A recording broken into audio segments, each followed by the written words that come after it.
Halo guys, balik lagi dalam channel gua. Guys, untuk kisah hari ini sangat bikin menyesakan hati. Ada seseorang berwujud manusia tetapi memiliki hati bukan seperti manusia. Tega menghabisi satu keluarga tanpa adanya belas kasih.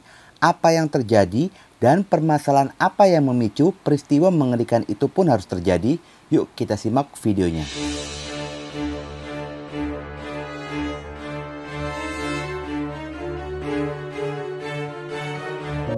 Awal peristiwa itu terjadi pada hari Minggu tanggal 9 April 2017.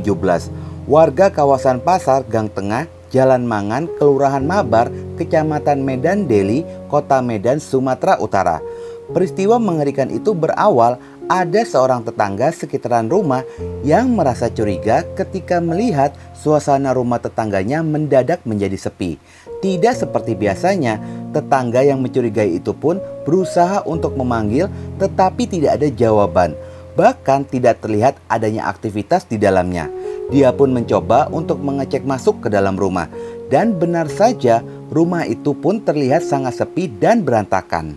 Namun langkahnya terhenti saat melihat ada 5 tubuh penghuni rumah sudah dalam kondisi yang tidak bernyawa.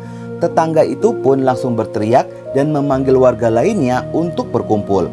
Warga mencoba memeriksa sekeliling rumah dan mendapati putri bungsu dari korban berada di kamar, tepatnya di bawah kolong kasur, bernama Kirana, berusia 4 tahun. Meski selamat, tetapi kondisinya kritis lantaran menemukan adanya tanda kekerasan pada tubuhnya. Warga pun langsung melaporkan kejadian itu kepada pihak kepolisian. Polisi yang mendapatkan laporan itu pun dengan sigap menuju ke lokasi. Di lokasi, polisi segera melakukan identifikasi dan olah TKP. Hasil identifikasi diketahui jika korban bernama Rianto berusia 40 tahun, Sri Aryani berusia 38 tahun, Syifa Fadilah Hinaya berusia 13 tahun, dan Gilang Laksono berusia 8 tahun, dan Sumarni nenek berusia 60 tahun yang ditemukan dalam kondisi sudah tidak bernyawa. Dari hasil olah TKP, polisi menemukan barang berharga milik korban ada yang hilang. Dengan dugaan sementara jika satu keluarga tersebut telah terjadi perampokan hingga dihilangkan nyawa mereka. Hasil olah TKP tidak terlihat adanya pemaksaan masuk ke dalam rumah yang diduga jika pelaku orang yang dikenal oleh keluarga korban. Polisi pun langsung menggali informasi dan memeriksa 12 orang saksi terkait untuk mendapatkan informasi dan petunjuk tentang malam kejadian yang mengerikan itu. Menurut kesaksian tetangga korban, pada malam harinya sekitar jam 23:45 dia melihat ada beberapa orang berkunjung ke rumah korban. Setelah itu pun dia melihat ada satu orang membawa sepeda motor milik korban dengan nomor polisi BK6308 AEL. Dan saksi lain pun mengatakan melihat mobil yang tidak dikenal diparkir di sisi gang dengan nomor polisi BK1011 HJ. Dari informasi yang didapat oleh polisi pun segera menelusuri motor korban dan mobil yang diketahui berada di sana. Dan hasil penelusuran polisi berhasil menemukan pemilik mobil tersebut yang diketahui jika mobil itu merupakan mobil rental. Dari sanalah diketahui jika penyewanya bernama Andi Lala berusia 35 tahun, warga Jalan Pembangunan 2, Desa Sekip, Kecamatan Lubuk Pakam, Kabupaten Deli Serdang. Saat ditelusuri, jika Andi Lala masih ada hubungan saudara dengan korban, lantaran istrinya yang bernama Reni Safitri berusia 38 tahun yang merupakan sepupu dari korban Sri Aryani dan telah memiliki seorang anak yang masih duduk di bangku sekolah dasar. Setelah kejadian itu pun Andi Lala bersama istrinya sempat datang untuk berbelasungkawa ke rumah korban. Polisi pun mulai menggali latar belakang dari Andi Lala yang diketahui jika dia bekerja sebagai tukang las. Dia pun menyediakan jasa penyewaan tenda untuk pernikahan. Di lingkungan rumahnya, dia dikenal sebagai sosok yang rajin beribadah dan sangat aktif dalam kegiatan keagamaan. Bahkan di dalam pergaulannya pun dia sangat supel dan bersahabat. Ternyata di balik itu semua hanyalah topeng. Pekerjaan sampingannya adalah pengedar barang ilegal dan merupakan seorang residivis terkait kasus penadah sepeda motor dan mobil. Sepak terjangnya sangatlah luas sebagai agen gade mobil dan sepeda motor terbesar di Deli Serdang, Sumatera Utara.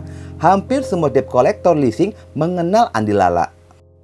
Dengan adanya beberapa keterkaitan atas keterlibatannya, pada hari Selasa tanggal 11 April 2017, polisi menerjunkan 20 personil tim gabungan untuk melakukan penggerebekan.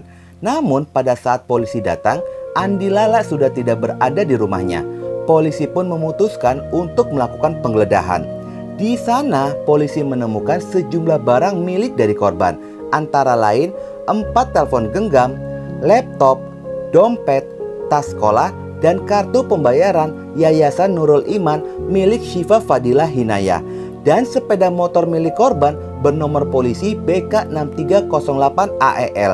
Dengan ditemukan barang bukti tersebut, pihak kepolisian menetapkan Andi Lala sebagai tersangka. Ternyata kedatangan polisi ke rumahnya sudah diketahui. Terlihat saat ditemukan mobil pick-up miliknya Andi Lala dengan nomor polisi 1325 EZ ditemukan di salah satu SPBU di Perbaungan. Pihak kepolisian menetapkan Andi Lala dalam daftar pencarian orang atau DPO yang identitas serta fotonya akan dikirim ke seluruh kantor polisi. Polisi menduga jika dia menjalankan aksinya tidak sendirian. Polisi pun telah mengantongi nama-nama lainnya yang menjadi tersangka karena diduga terlibat dalam perampokan yang disertai dengan pembunuhan itu. Pada tanggal 11 April 2017, tersangka yang bernama Roni Anggara berusia 21 tahun merupakan keponakan dari Andi Lala ditangkap oleh pihak kepolisian. Pada saat penangkapan, polisi pun harus memberikan kenang-kenangan timah panas lantaran melawan saat akan ditangkap. Di dalam pengakuannya, pelaku Roni, dia mengaku hanya menemani Andi Lala dan disuruh untuk membawa sepeda motor milik korban ke daerah Simpang 4 Jalan Pematang Pasir, Tanjung Mulia ke rumahnya Andi Syaputra. Dan dia pun baru menerima pembagian sebesar Rp500.000 dan 1 buah ponsel milik dari korban.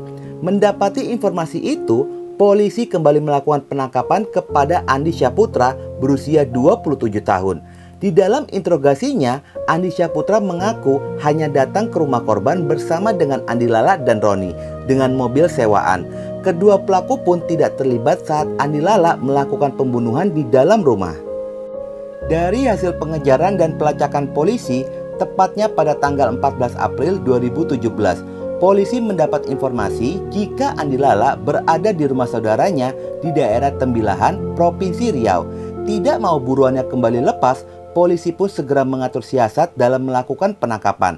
Tetapi hari itu penangkapan pun ditunda lantaran rumah tersebut sedang menyelenggarakan hajatan.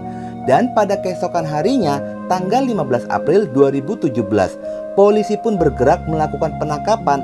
Tetapi hampir saja Andi Lala lolos dari penangkapan, yang membuat polisi pun terpaksa memberikan kenang-kenangan timah panas kepadanya, yang membuat Andi Lala pun tidak dapat berkutik. Di dalam pengakuannya, jika motifnya adalah dendam, berawal dari jual beli barang ilegal karena sudah sebulan pelaku pesan barang ilegal kepada korban Rianto seharga Rp5 juta, tetapi tidak kunjung diterimanya dan pelaku pun selalu bertanya kepada korban, namun hanya dijawab nanti, dan nanti, tidak ada kepastian. Di samping itu, Andi Lala mengetahui jika korban baru saja mendapatkan uang sebesar Rp500 juta dari hasil penjualan tanah warisan yang terkena dampak pembangunan jalan tol Medan Tebing Tinggi yang diduga disimpan oleh korban di rumahnya. Hal itu pun menariknya ingin menguasai harta dari korban. Awal perencanaan pada hari Kamis tanggal 6 April 2017, tetapi usahanya gagal dikarenakan pada saat itu korban menolak diajak untuk keluar bersama. Dan pada keesokan harinya, pada hari Jumat tanggal 7 April 2017, pelaku kembali menghubungi korban dan pelaku pun mengajak korban untuk memakai barang ilegal bersama-sama. Korban pun akhirnya setuju, tetapi pada saat itu pelaku tidak memiliki uang. Akhirnya dia pun menggadaikan motor miliknya seharga Rp2 juta untuk bisa membeli barang ilegal tersebut. Sampai pada keesokan harinya, pada hari Sabtu tanggal 8 April 2017, sejak pagi pelaku mulai mempersiapkan kebutuhan untuk melancarkan aksi jahatnya. Dia membeli potongan besi berbentuk silinder memiliki berat 11 kg dengan panjang 60 cm. Lalu dia pun membeli barang ilegal seharga Rp300.000 dan pelaku pun memesan mobil rental sebagai kendaraan menuju ke rumah korban. Pada saat itulah pelaku menghubungi keponakannya yang bernama Roni Anggara dengan alasan ingin mengajaknya jalan-jalan. Akhirnya Roni pun setuju untuk ikut dan dia datang bersama dengan temannya yaitu Andi Syaputra. Lalu mereka pun pergi bersama.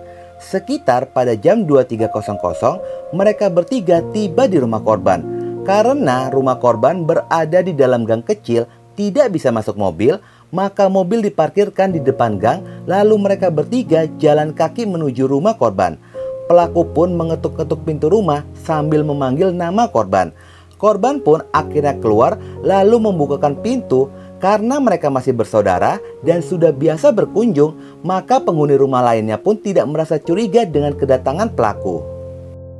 Mereka berempat duduk di teras rumah dan sempat mengobrol. Sesuai rencana, pelaku mengajak korban untuk memakai barang ilegal bersama-sama.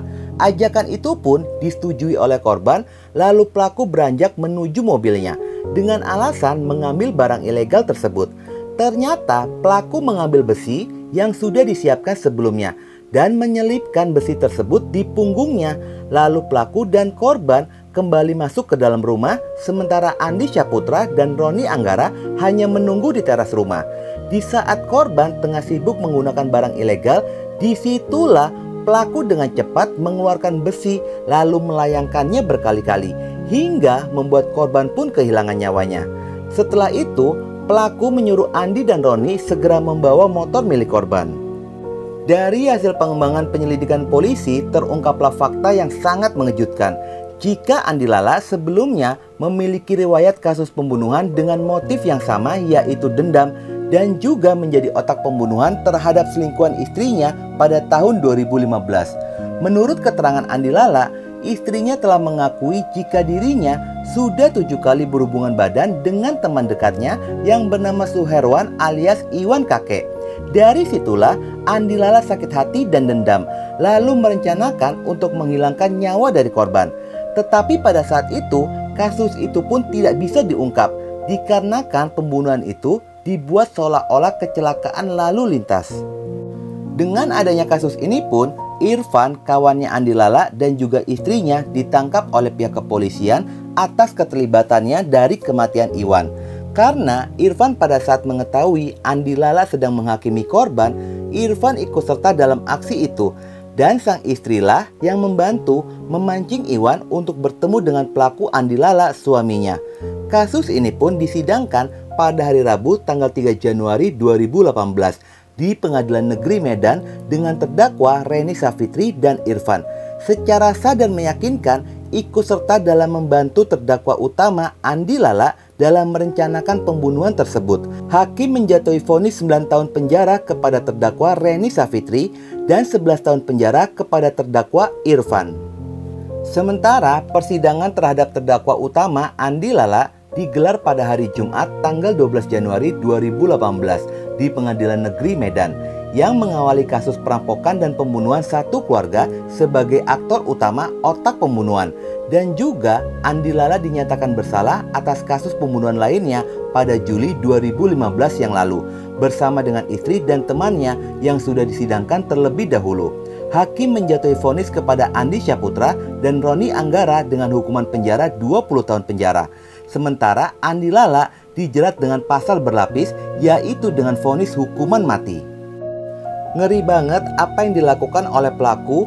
Nyawa manusia seperti tidak ada harganya. Wujud manusia tetapi bukan seperti manusia.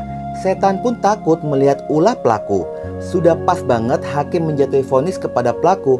Sebaiknya selalu menjaga pergaulan dan ruang lingkup karena akan berpengaruh kepada karakter kita. Oke guys, sekian dulu video gua hari ini dan jangan lupa ikuti terus video gua. Oke?